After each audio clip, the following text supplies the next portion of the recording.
hailing back from the days of Medarot Navi and just in time for 2024 and the year of the dragon. It is DRA02 Bahamut,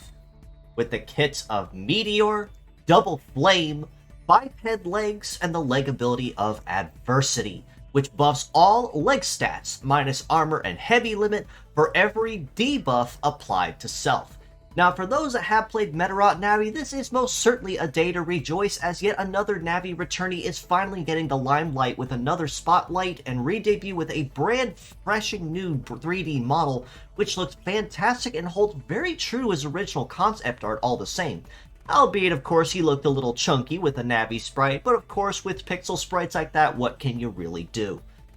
Meteor on the head part is a shooting-based skill, which applies a DOT effect to self when attacking the foe. Now, translation, this means, yes, you heard it right, Bahamut will set himself on fire when using Meteor. But that comes with a little bit of a twist. Upon applying this DOT effect to himself, as long as he maintains that effect, the Meteor damage goes up by times 1.5, which basically will put him into more of a rage state, I guess you can call it for lack of a better term.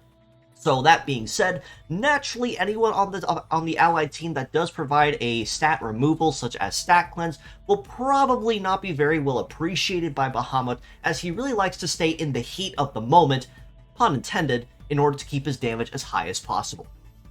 Right and left arm of Flame, on the other hand, do more or less basically the same thing. They will inflict a DOT effect on Bahamut himself at the cost of getting a times 1.5 damage bonus, but Flame does something a little differently that Meteor doesn't, and that's the fact that Flame will actually also set the opponent on fire at the same time.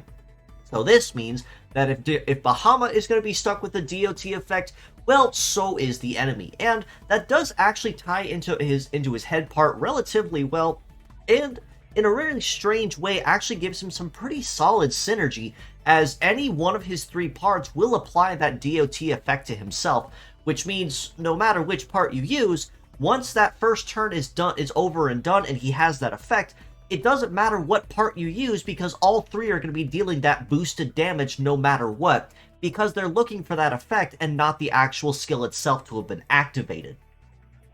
Biped Legs means that Bahamut will have very solid coverage across most terrains, and arguably the most diverse of all leg types when it comes to terrain compatibility, and his stats across the board, holding true to how he was in Navi, is a pretty chunky fella. Some pretty good HP numbers when it comes to armor, and some pretty chunky resist stats as well, means that this Western style dragon is most certainly not going down without a fight. And that most certainly also comes into effect because he is going to be whittling his own HP down the longer the fight drags on, because, well, he's basically melting himself alive on the field.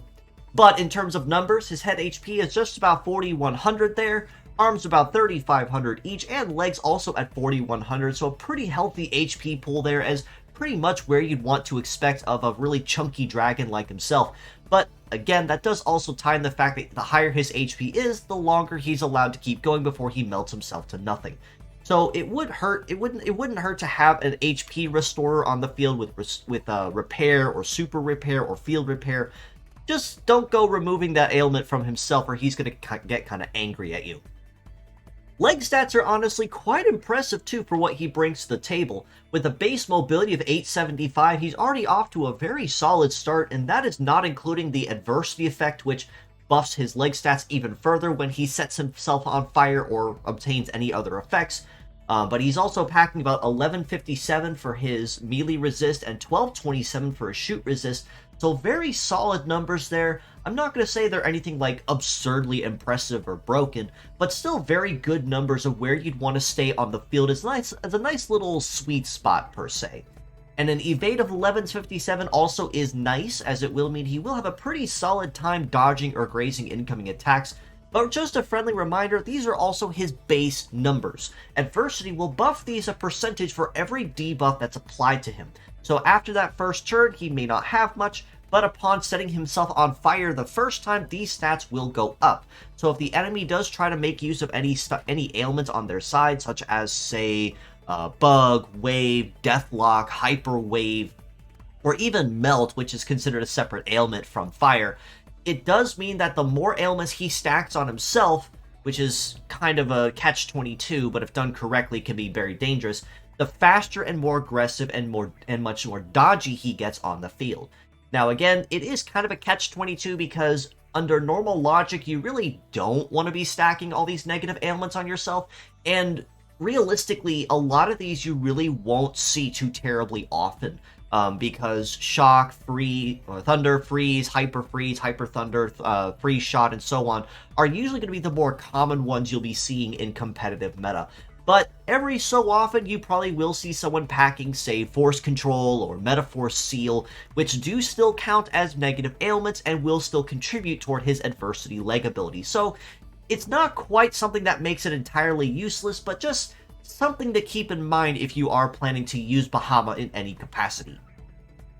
That being said, though, as a pure set score, I still do have to rate Bahamut a pretty solid, I wouldn't, kind of upper middle of the road, kind of 6.5 out of 10. Arguments could potentially be made for a 7 or maybe even a 7.5 for me, but it honestly becomes very situational beyond that 6.5 because it is required and reliant on the enemy slapping more ailments on him. But Bahamut himself is a very synergetic kind of fighter. All three of his parts do set himself with that DOT, which will tie into adversity very well, and the damage effect that Meteor and Flame both require to get that times 1.5 damage bonus. As mixed parts, I do have to rate Bahamut just a little bit higher at a 7.5 out of 10, primarily for the fact that even though Meteor and Double Flame may seem kind of redundant in the fact that all three will set him on fire and Flame on both arms will set him and the user on fire, and anyone that is using stat cleanse on the enemy side will make Flame kind of useless, Bahamut is one of those models where he doesn't necessarily care if the enemy is using stat cleanse or not, because his leg ability requires him to obtain the negative ailment. So he's one of those few that, whether you use him as mixed parts or as a pure set, doesn't really care if the enemy is using that cleansing or not, just as long as he can maintain it. Just a minor word of caution if you do plan to use Bahamut in any capacity, just make sure that you stack him up with those HP chips or pair him off with somebody who can restore his HP, again via repair, super repair, field repair, repair plant, just something to help keep him alive the longer he stays on the field so he doesn't melt himself into nothing and the enemy can kill him faster than intended.